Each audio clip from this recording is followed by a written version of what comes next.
Assalamualaikum warahmatullahi wabarakatuh. Selamat pagi anak-anak. Hari ini Ibu akan menjelaskan mengenai memahami gerak tari berdasarkan level dan pola lantai. Jangan lupa di-subscribe ya. Terima kasih. Oke, anak-anak, silahkan membuka bukunya, dicatat untuk kompetensi dasar 3.3 ini yang mengenai memahami gerak tari berdasarkan level dan pola lantai.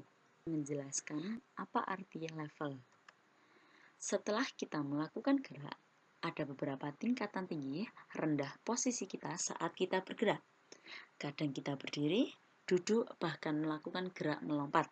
Nah, tinggi rendahnya gerak yang kita lakukan dalam dunia tari sering disebut dengan level. Nah, level ini dibagi menjadi 3, yaitu level rendah, level sedang, dan level tinggi. Level gerak yang dilakukan oleh sekelompok penari dapat membentuk desain bawah dan atas. Desain ini dapat memberi kesan dinamis terhadap gerak yang dilakukan. Dalam penyajian tari berpasangan maupun tari kelompok akan sangat terlihat penggunaan level tersebut.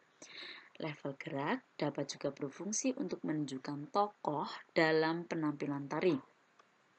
Salah satu fungsi level pada gerak, ini mencapai dinamika permainan level yang variatif menjadikan gerak tidak monoton dan lebih menarik. Nah, di sini ada permainan level pada tari berkelompok lebih mudah dan menarik karena ragam gerak yang sama dapat dilakukan secara bergantian, serempak, atau selang-seling dan mungkin dilakukan pada level yang berbeda-beda. Tinggi ya. Di sini level tinggi adalah suatu gerakan tarian di mana para penarinya melakukan hal seperti melompat, melayang, atau posisi yang berada di atas. Level tinggi biasanya digunakan untuk memfokuskan terhadap peran atau gerak seseorang sehingga dapat dilihat dari segala arah. Contoh, ada tarian yang berlevel tinggi. Yang pertama, tari Seudati dari Aceh, tari Mandau dari Kalimantan Tengah, Cakalele dari Maluku, Remo dari asal Jawa Timur, Reok Ponorogo dari Jawa Timur, tari Perang dari Papua Barat, dan tari Kecak dari Bali. Di sini ada contoh yang menggunakan gerak level tinggi. Nah, ini anak-anak sudah melihat ya, di mana para penari laki-laki yang di bawah membentuk lingkaran dengan posisi level rendah, dan yang di atas itu ada 3 tokoh, Sinto, Rahwana, dan Trijoto itu merupakan tokoh dan itu menggunakan level tinggi. Kedua tokoh atau 3 tersebut terlihat jelas oleh penonton. Nah, di sini ada tari balet. Nah, ini sangat jelas ya anak-anak kalau ini menggunakan level tinggi. Gerak dengan level sedang hampir dimiliki oleh semua tari tradisional di Indonesia.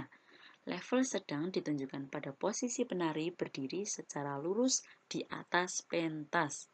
Nah, ada contoh tarian daerah yang berlevel sedang. Yang pertama, tari piring dari Sumatera Barat, tari tanggai Sumatera Selatan, tari yapong Jakarta, tari jaipong dari Jawa Barat, tari serimpi dari Yogyakarta, tari bedoyo dari Yogyakarta, tari bambangan cakil dari Jawa Tengah, tari gambyong dari Jawa Tengah.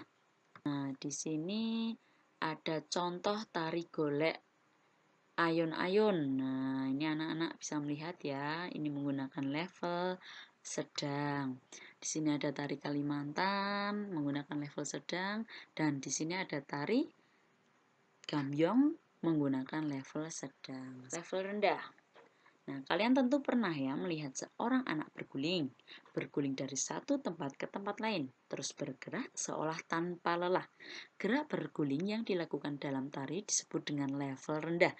Ketinggian minimal dicapai penari adalah pada saat rebah di lantai.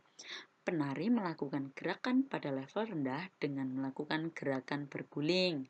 Nah, ada contohnya tarian level rendah itu ada tari saman dari Aceh, ada tari sekapur sirih dari Jambi. Nah, ini ada contohnya ini tari saman, sangat terlihat jelas ya.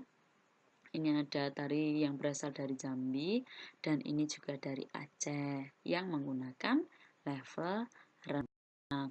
Hari ini kita mendapatkan kesimpulan yang pertama, level dibagi menjadi 3, yaitu level rendah, level sedang, dan level tinggi.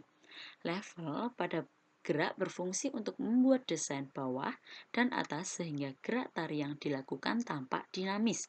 Level gerak juga berhubungan dengan ruang, waktu, dan tenaga.